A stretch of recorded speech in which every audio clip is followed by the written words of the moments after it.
তো আমরা খাচ্ছি দাচ্ছি এবং দিন শেষে ঘুমাচ্ছি, অথচ আমাদের পাশেই আছে এমন মানুষ যাদের দুবেলা পেট ভরে খাবারও জোটে না, আর মাথা গোঁজার জন্য সুবিশাল ঠাঁই গুচ্ছগ্রাম, যেখানে বসবাসকৃত প্রত্যেকটি মানুষের জীবনেই আলাদা আলাদা গল্প, আলাদা আলাদা স্মৃতি। ছোট ছোট ঘর সারিবদ্ধভাবে তৈরি করা একটি গ্রাম। আকারে ছোট হলেও এই ঘরগুলো মানুষের জীবনে এনে দেয় বড় পরিবর্তন। বাংলাদেশ নদীমাতৃক দেশ। এই নদীগুলো যেমন জীবন দেয়, তেমনি অনেক সময় কেড়ে নেয় সবকিছু। নদী শুধু পানি নয়, নদী কারো কাছে জীবিকা, আবার কারো কাছে নদী মানে সবকিছু হারিয়ে ফেলা। প্রতি বছর এই নদীগুলোই কেড়ে নেয় ঘর, ভিটেমাটি, স্মৃতি আর একটি স্বস্তির ঠিকানা। এক মুহূর্তে মানুষ হয়ে যায় গৃহহীন, এবং অনেক মানুষ রয়েছে দুস্থ, যাদের মাথা গোঁজার ঠাঁই পর্যন্ত জোটে না কোথাও। তাদের নিয়েই আজকের গল্প। একটা ঘর না থাকলে মানুষ শুধু ঘরেই হারায় না, হারায় নিরাপত্তা, হারায় সম্মান, হারায় ভবিষ্যতের স্বপ্ন। যাদের মাথা গোঁজার একটি ছাউনি নেই, তাদেরকে বলা হয় গৃহহীন। আর তাদেরও একটি নিরাপদ এবং মাথা গোঁজার ঠিকানা হলো এই গুচ্ছগ্রাম।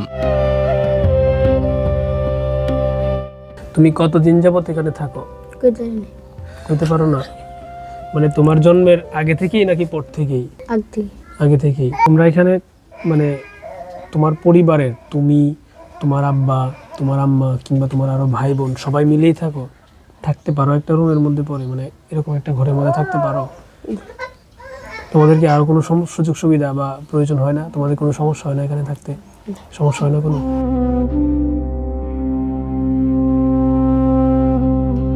এটা শুধু ইট সিমেন্টের ঘর নয়, এটি একটি নিরাপদ আশ্রয়, একটি নতুন ঠিকানা। এই ঘরগুলোতে থাকেন সেই মানুষগুলো যারা একদিন সব হারিয়েছিলেন। কেউ ছিলেন নদী পাড়ের কৃষক, কেউ ছিলেন দিনমজুর, কেউ বা বৃদ্ধ বয়সে এসে হয়েছেন গৃহহীন।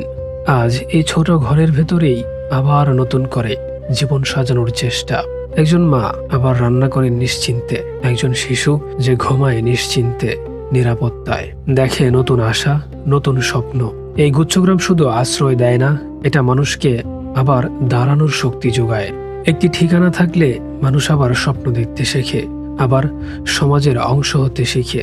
এই ছোট ঘর থেকেই শুরু হয় একটি নতুন জীবনের গল্প। তবে এখানে রয়েছে কিছু সীমাবদ্ধতা এবং বাস্তব চিত্রও। সবকিছু যে নিখুঁত তা কিন্তু নয়। ছোট ঘর, সুবিধা সীমিত, সংগ্রাম এখানেও আছে, কিন্তু তবুও এই ঘর ভেঙে পড়ে না, নদীতে ভেসে যায় না। তাই এটিই তাদের জন্য সবচেয়ে বড় নিরাপত্তা। এখানকার পরিবেশ খুব একটা গোছানো নয়। এখানে রয়েছে ছোট পরিবার, বড় পরিবার। যাদের পরিবার ছোট তারা এই ঘরে থাকতে পারে, কিন্তু যাদের পরিবার একটু বড় তাদের জন্যই হয়ে ওঠে বিপত্তি। এখানকার মানুষগুলোর মধ্যে পানির সমস্যা রয়েছে। তাদের জন্য প্রয়োজন নিরাপদ পানি এবং নিরাপদ খাদ্য নিশ্চিত করা। আশেপাশের পরিবেশও বেশ ময়লাযুক্ত। বাড়ির সামনে, পেছনে, আঙিনা সবকিছুতেই নোংরার ছাপ। তাদের মতে এই ঘরগুলো করা হয়েছে মাত্র 1.5 থেকে 2 বছর আগে, কিন্তু এর মধ্যেই ঘর ফাটল ধরে গিয়েছে এবং পাকা টয়লেটের হয়ে গিয়েছে বেহাল দশা। এর জন্য কারা দায়ী? কর্তৃপক্ষ, সরকার, নাকি অসাধু চক্রের নেতাবৃন্দ? আমরা সবাই এই ব্যাপারগুলো জানি, বুঝি, কিন্তু কেউই এগুলো নিয়ে কথা বলি না বা কারো সামনে তুলে ধরি না। তাদের জীবন চলার মান, শিক্ষা ও চিকিৎসা ব্যবস্থা, তাদের অভাব অনটন এবং প্রয়োজন সম্পর্কে খোঁজ নেই না। তবে চাইলেই এইগুলো সম্পর্কে খোঁজ নিতে পারে আমাদের সমাজের উচ্চস্তরের মানুষ। এখানে যারা বড় ফ্যামিলি, তাদের কি থাকতে অসুবিধা হয় না? তাদের থাকতে অসুবিধা হয় বলতে কি জানেন, বিষয়টা হইতেছে দেখা গেছে কারো ফ্যামিলিতে 2-3 জন ছেলে মেয়ে আছে। আচ্ছা। তো যাদের ফ্যামিলিটা একটু বড় তাদেরকে 2টা রুম দেওয়া হয়েছে। আচ্ছা। এরকম অনেক কয়েকটা পরিবার আছে যারা 2টা রুম নিয়ে থাকে আর কি। আচ্ছা আচ্ছা। যাদের সমস্যা হয় না। একটা ঘরের মধ্যে, মানে এই যে একটা ঘর, ওই ঘরের সাইজ কি এগুলোর থেকে আর একটু বড় নাকি? না না না না, সবগুলা সাইজ 40টা ঘর আছে এখানে, সবগুলা সাইজ একই রকম। তাহলে যেটা ছোট ঘর, এটার মধ্যে যদি একজন থাকে, কিংবা এই ঘরে মানে একজন থাকে, আবার এই ঘরের মধ্যে 4 জন থাকে, তাহলে তার তো থাকতে একটু অসুবিধা হবে। অসুবিধা বলতে পারে এই যে এদিকে একটা রুম আছে, এদিকে একটা রুম আছে, প্রত্যেকটা রুমের ভিতরে 2টা করে, প্রত্যেকটার মধ্যে আবার 2টা করে বেড আছে। হ্যাঁ, বেড করে শোয়ার জন্য সজ্জা আছে আর কি। রান্নার পাকঘরও আছে। পাকঘর কি পেছন দিকে? হ্যাঁ হ্যাঁ, পেছন দিকে। সাথে কি মানে টয়লেট ব্যবস্থা আছে? তার মানে এখানে যারা বড় ফ্যামিলি তাদের থাকতে একটু সমস্যা হয়। সমস্যা এছাড়া যারা আছে তারা থাকতে পারে স্বাচ্ছন্দ্যে। বুঝতে পারছি। এই প্রকল্পটা কত বছর আগে এটা করা হয়েছিল, এটা দেওয়া হয়েছিল প্রকল্পটা? এটা প্রায় অনেক আগে থেকেই, এটা আমার জন্মের আগে থেকে ওই জায়গাটা আমাদের মানুষ সরকারি ব্যবহার থাকে।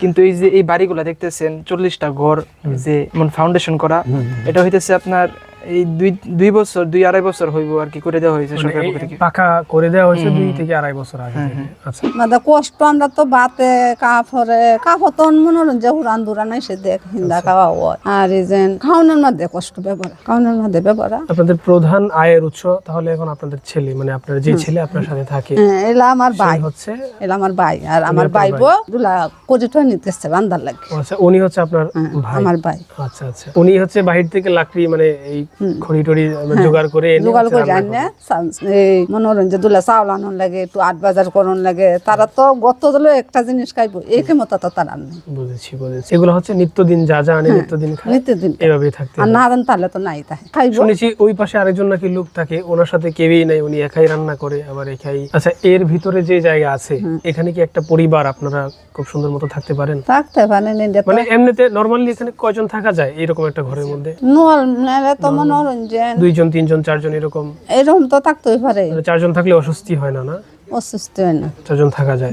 যাদের পরিবারের লোক সংখ্যা একটু বেশি তারা থাকতে পারে না, তাদের থাকতে একটু সমস্যা হয়, এটা স্বাভাবিক হওয়াটাই স্বাভাবিক। এখানে যে পরিবারগুলো থাকে, এখানে যারা যারা আছে এই মানে এখানে, তারা তো সবাই এইভাবেই মানে এইভাবেই চলে। মানে তারা কি এখানে স্থানীয়ই বাসাবাড়ি, তাদের এখানে স্থানীয়ই?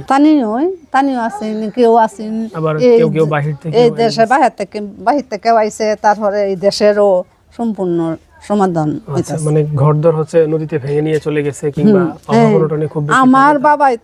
আমার বাবা নদীতে ভেঙে নিয়েছেন গিয়ে বাড়ি বাদে এক দেশে তো আরেক দেশ হয়েছে, পরবর্তীতে এখানে এনে জায়গা দেওয়া হয়েছে। এখানে এরকম মানে পাকা বাড়ি তো 40টা আছে, এর পাশাপাশি ওই পাশে আরো বাড়ি টাড়ি আছে না? হ্যাঁ আছে, সেইদিকে আরো মেলা বাড়ি আছে। ওই বাড়িগুলো কি এরকম পাকাপোক্ত করা উন্নত আছে? না, কয়েকজনে করছে নিজের টাকা দিয়ে করছে। ও পাশে যে এগুলা কি মানে পাকাপোক্ত করে দেওয়ার মতো কোনো আশ্বাস দিছে কি? দিছে, পয়সা সামনে করে দিব, পরবর্তীতে করে দেওয়া। বুঝেছি। এই 40টা মানে ঘর ছাড়া ওই সবগুলো মিলিয়ে আর কতগুলো ঘর আছে? 60 ঘর। তাহলে 40 আর দিকে টোটাল 100 ঘর আছে। এখানে দূর থেকে এনে জায়গা দেওয়া হয়েছে, এরকম মানুষ কজন আছে আনুমানিক? মানে এখানে দূর থেকে এনে এখানে জায়গা দেওয়া হয়েছে যাদের ভিটে মাটি নাই, তাদের কি এরকম 8 থেকে 10 জনের মতো দূর থেকে এনে এখানে জায়গা দেওয়া হয়েছে? বাবা আমি ঠিকঠাক কইতাম না। আর এছাড়া যারা আছে সবাই এখানকার স্থানীয়, ভিটে মাটি হারিয়ে ফেলছে, তারপর এখানে এনে জায়গা দেওয়া হয়েছে। এটা আমার বাপের দেশ আছে কিন্তু নোয়াখালী। আচ্ছা, নোয়াখালী বাঙ্গেরা নদীতে চোর হালাই দিছে, নদীতে ভেঙে লয়ে গেছে। আমার মা বাবা এবার আমরা জন্ম তাহিন হইছে না। মানে আপনাদের এখনো তখনো জন্ম হয়নি? আপনাদের পৈতৃক নিবাস ছিল নোয়াখালী, সেখান থেকে আপনার বাবা এবং মা ছেড়ে চলে আসছে। মেলা মানুষ আইছে।